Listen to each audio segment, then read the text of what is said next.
नमस्कार, आप देख रहे हैं दर्श न्यूज। आपके साथ मैं हूं आसिफ सिद्दीकी। बुलेटिन की करेंगे शुरुआत, लेकिन पहले नजर डालेंगे हेडलाइंस पर। 10 करोड़ रंगदारी मामले में अनंत सिंह ने दी सफाई। कहा, रंगदारी नहीं बल्कि बिल्डर से की थी बकाये राशि की मांग। हड़ताल पर ऑटो चालक संघ और निगम प्रशासन के बीच वार्ता विफल। अनशन पर बैठे ऑटो चालक की हालत गंभीर, जारी रहेगा हड़ताल। भाजपा नेता प्रेम कुमार ने पार्टी नेताओं को दी नसीहत। कहा, सीएम उम्मीदवार के बजाय 2015 में होने वाले विधानसभा चुनाव पर ध्यान देने का। बिहार प्रदेश पंच सरपंच संघ की ओर से राज्य भवन मार्च 5 सूत्री मांग को लेकर सरकार के खिलाफ संघ के सदस्यों ने की नारेबाजी। और राजधानी पटना में भोजपुरी फिल्म अभिनेता पवन सिंह ने फिल्म योद्धा का किया प्रमोशन।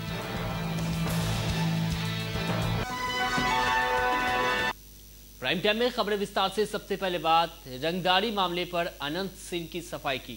बिल्डर द्वारा लगाए गए रंगदारी मामले मांगने के मामले पर जेडीयू नेता अनंत सिंह ने कहा कि उन्होंने बिल्डर से रंगदारी नहीं मांगी थी बल्कि बकाये की मांग की थी। उन पर जो आरोप लगाए हैं वह पूरी तरह बेबुनियाद है। वहीं सचिवालय डीएसपी ने कहा है कि मामले की जांच चल रही है, इसके बाद ही कार्रवाई की जाएगी।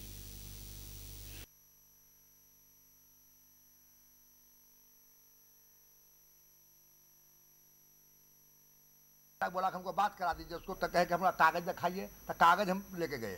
कागज कुल ले जाकर उनका दिखाया, कुल दस्तखत मेरा बेटा को देखे, और उसके बाद टीवी भी चल रहा है। फिर देखे उसके चंगुल में कैसे फंसे आप? चंगुल में फंसे की जमीन बड़ी से अच्छा लगा। बोरी रोड में जमीन था। गोपाल नारायण सिंह से हमको बात करा दिया, नकली गोपाल नारायण सिंह चाहे रहे है, वो कागज लाकर उनका दे दिया, दस्तखत दे दिया, लाख कुल करा के हमें फंस गए लोभ में। कितना पैसा आप दिए हैं? 5 करोड़ में 30 लाख का। अब वो क्या कह रहा है कि पैसा नहीं देंगे? नहीं, वो मिल हमारा से बात कहा करता है। हम तो छटपटाए चलते हैं, खोजले चलते हैं। तब अंतिम में गए वो मार के कहे, तब मार कहे कि हम बात करा देंगे, तब वो बात तो कराए नहीं। बात नहीं करा के आप बयान दिए कि रंगदारी मांगने के लिए 10 करोड़ नसीब आए थे। उनकी दर्ज हुई है राघवेंद्र प्रताप सिंह के द्वारा 22 तारीख को एसकेपुरी थाने में पैसे का उन्होंने उल्लेख किया है कि ज़मीन को लेन देन के आलोक में पैसे का कुछ डिमांड उन लोगों ने अपना उल्लेख किया कि पैसे की मांग की जा रही है, जिस संबंध में प्राथमिकी दर्ज की गई है और उसमें हम लोग जांच कर रहे हैं।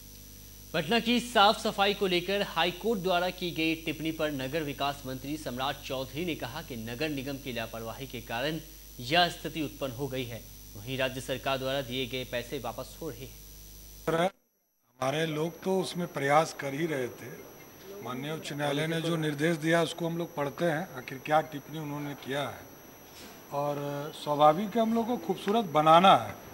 इसके लिए हम लोगों ने सॉलिड वेस्ट मैनेजमेंट में, आप लोग को पता होगा कि जो राशि नगर निगम को हम लोगों ने दिया था उसको वापस ले लिया। इसी के चलते कि निगम उसमें काम नहीं कर पा रही थी, वापस ले लिया, उस पर कार्रवाई। प्रधानमंत्री नरेंद्र मोदी को शाब्दिक पहलवान बताते हुए जेडीयू प्रवक्ता नीरज कुमार ने कहा कि नरेंद्र मोदी ने लोकसभा चुनाव के दौरान युवाओं को अपने शब्दों की जाल में फंसाया और उन्हें कई तरह के सपने दिखाए, लेकिन सत्ता में आते ही वे सभी वादे भूल गए।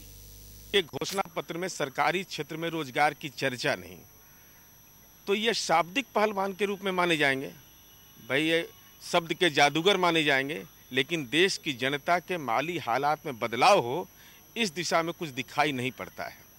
और उससे भी गंभीर बात यह है कि अभी जापान में आदरणीय प्रधानमंत्री जी गए, देश का प्रधानमंत्री गया है, देश का कोई भारतीय जनता पार्टी के नेता नहीं गए हैं।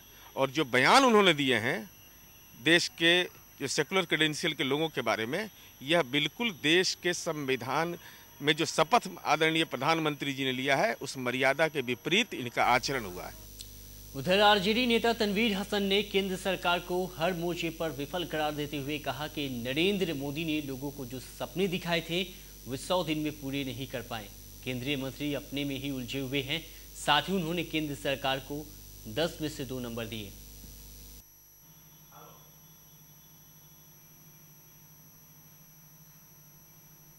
कि 100 दिन में कहाँ पहुँचे तो कहीं नहीं, क्या लाए तो कुछ नहीं। मोदी सरकार के लिए सिर्फ 2 नंबर मार्क्स उनको मिल सकता है, इसलिए कि 3 महीने में उन्होंने वादा किया था कि महंगाई पर रोक लगा देंगे, महंगाई आसमान को छू रही है। और उन्होंने जितने भी वादे किए थे कि तुरंत चुटकी बजाते सब कुछ हो जाएंगे, वो सब के सब धरे ही हैं। केवल उनकी विदेश यात्राएं हो रही हैं। भाजपा में मचे सीएम पद को लेकर बवाल पर पार्टी नेता प्रेम कुमार ने कहा कि अभी सीएम पद के उम्मीदवार का मसला नहीं है, बल्कि पार्टी को मजबूत करने की जरूरत है ताकि 2015 में होने वाले विधानसभा चुनाव में पार्टी पूर्ण बहुमत से जीत हासिल कर सके।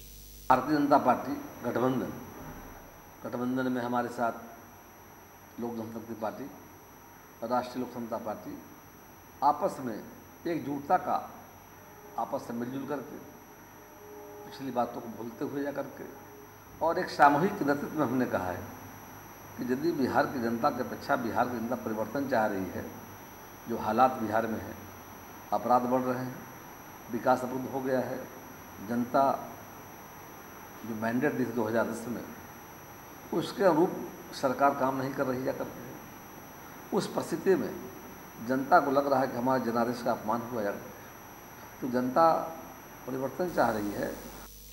बढ़ते हैं अगली खबर की ओर। मॉडल लॉक स्थित नगर निगम में सशक्त स्थायी समिति की बैठक हुई, जिसमें मेयर, नगर आयुक्त समेत समिति के सभी सदस्य मौजूद रहे।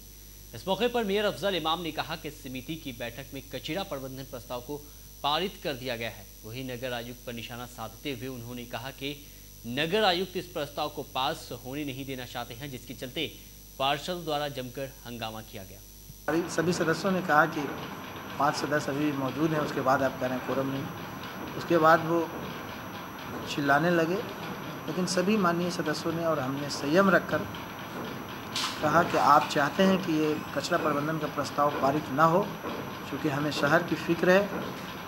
आप चाहते हैं राज्य सरकार बदनाम हो, हमें सरकार की भी फिक्र है, तो माननीय उच्च न्यायालय के आदेशों की भी फिक्र है। हम लोगों ने कचरा प्रबंधन का प्रस्ताव इस जिम्मेदारियों के साथ पारित किया कि अगर इसमें कोई भी त्रुटियां होंगी तो उसके लिए जिम्मेदार नगर आयुक्त होंगे। आपने लगभग 10 महीना का समय सशक्त स्थायी समिति ने दिया है। आपकी अध्यक्षता में क्रय समिति के अध्यक्ष चूँकि नगर आयुक्त हैं, आपकी अध्यक्षता में ये तैयार किया गया है, इसलिए इसे हम लोग पारित कर। ऑटो हड़ताल को लेकर निगम प्रशासन और ऑटो चालक संघ के बीच वार्ता विफल हो गई है। हालांकि कई बिंदुओं पर दोनों पक्षों के बीच सहमति बनी है, लेकिन ऑटो चालक संघ द्वारा लिखित मांगे जाने पर बात नहीं बन पाई है। उधर अनशन पर बैठे ऑटो चालक की हालत दिनों दिन गंभीर होती जा रही है, जिससे उनके साथियों में सरकार के प्रति गुस्सा देखने को मिला। राजधानी में 4 दिनों से चल रहा ऑटो चालकों का हड़ताल अब धीरे धीरे रंग लाने लगा है। ऑटो चालक के 2 सदस्य आमरण अनशन पर बैठे हुए हैं, उनकी हालत भी बिगड़ने लगी है। वहीं ऑटो चालकों ने आज जमकर नगर विकास मंत्री के विरोध में नारे लगाए हैं। साथ ही उन्होंने कहा है कि जब तक उनकी मांगे पूरी नहीं होगी ऑटो हड़ताल रहेगा। आइए इस पे ज्यादा जानकारी के लिए हम कुछ लोग से बात करते हैं, कुछ ऑटो चालक से बात करते हैं कि क्या मांग है उनकी।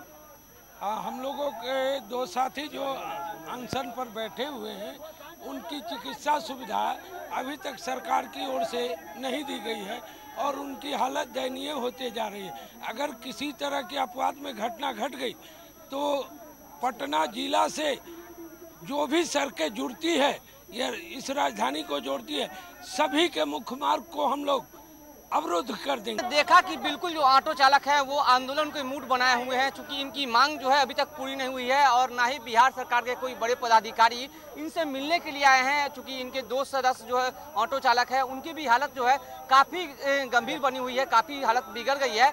और भी देखिए ऑटो चालक जो है रोज कमाते हैं, रोज खाते हैं। इस पर भी हम ज्यादा जानकारी के लिए बात करते हैं यहाँ के ऑटो चालक से, क्योंकि साफ तौर पे आप जान रहे हैं कि राजधानी में 4 दिनों से जो है ऑटो का हड़ताल है। आखिर क्या इनकी मांग है और ये क्यों अपनी मांग पे अड़े हुए हैं, इसको लेकर इनसे बात करते हैं। जी, हमारी प्रमुख मांग है कि सबसे पहले नगर निगम जो बंदोबस्ती की गई है उन्हें तत्काल रद्द करें, लेकिन हड़ताल जारी रहेगा और जिला प्रशासन से मांग करता हूं कि हमारे साथियों को चेकअप करवाएं। बिल्कुल देखा कि जो ऑटो चालक हैं वो आंदोलन के रूप में बेताब हो चुके हैं और वो आंदोलन करने पर बेबस हैं। उनका साफ तौर पे कहना है कि सरकार जब तक मेरी मांग पूरी नहीं करती है हम लगातार ऑटो हड़ताल पे रहेंगे, चाहे अंजाम कुछ भी हो। कैमरा पर्सन राजीव के साथ दर्श न्यूज, चंदन तिवारी, पटना। बोरिंग रोड में पूरे दिन ऑटो नहीं चले, जिसके चलते लोगों को खासी परेशानी का सामना करना पड़ा। इसका जायजा लिया संवाददाता विपिन ने। टेम्पो चालक संगठन का आज चौथा दिन हड़ताल पे है। इस समय मैं बोरिंग रोड चौराहे पे खड़ा हूँ। अमूमन तौर पे अगर आप यहाँ पे आइएगा तो आपको टेम्पो की भीड़ दिखाई देगी, लेकिन आज इस चौराहे पे टेम्पो की भीड़ नहीं दिखाई दे रही है, जबकि लोग अपने स्थान पे जाने के लिए चौराहे पे खड़ा होकर इंतजार कर रहे हैं। और सबसे दूसरी बात की वैकल्पिक व्यवस्था के तौर पे जो सिटी राइड्स यहाँ पे दिए गए हैं वो अमूमन भारी भीड़ उसमें देखने को मिल रही है। वैकल्पिक व्यवस्था के तौर पे जो सारी चीज़ें हैं, रिक्शा चालक है, इसके अलावा जो सिटी राइड की जो संख्या है वो काफ़ी कम है। और अब देखना यह है कि आने वाले कितना समय के अंदर टेम्पो चालक अपने मांग को पूरा करवा पाते हैं अथवा हड़ताल को वापस लेते हैं। कैमरामैन दीपक के साथ पटना से 10। रुकेंगे यहाँ पर ब्रेक के लिए, लौटते हैं ब्रेक के बाद।